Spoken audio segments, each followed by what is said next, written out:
Hello, I'm Edward Current, and welcome back to my war on atheism. I should win the Nobel Peace Prize because I'm waging war on anyone who doesn't have to go through life thinking about God and religion. I'm speaking, of course, about atheists who all march in perfect lockstep by believing the same exact thing about God. Nothing. You know, I actually kind of understand why a person would be tempted into atheism. It's so easy. You know, someone tells you that God doesn't exist, and you believe it without questioning, and bam, you're an atheist sheep. Bam! You know, you never again have to think about heaven or the Ten Commandments, none of that stuff. Which is perfect because atheists are too weak-minded to think on their own anyway. Now, we Christians, on the other hand, we're constantly coming up with answers to questions.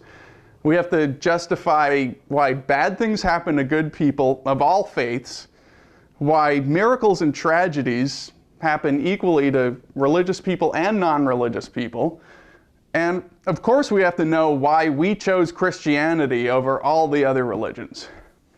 Now that's actually a lot harder than it sounds, because even though we're 100% sure that living a Christian life is the only way to get into heaven, Muslims, for example, are equally certain that being a devout Muslim is the only way.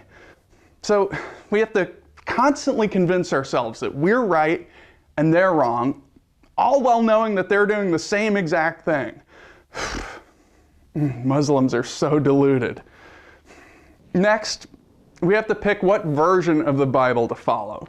Like, should it be the one that refers to unicorns or one that calls them wild oxen?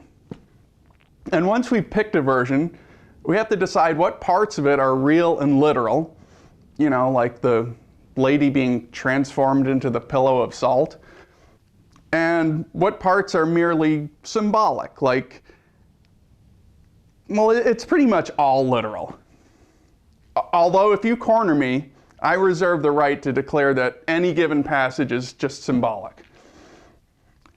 And of course, we have to pick what type of Christianity is real, like mine, and what types are fake, like all of the others.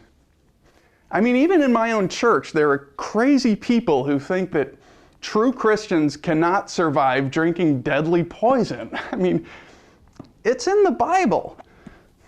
And me and my friends are constantly debating why God didn't sacrifice his son until after people had been already sinning for thousands of years. The answer, by the way, well, he had to wait for crucifixion to be invented, right? Duh.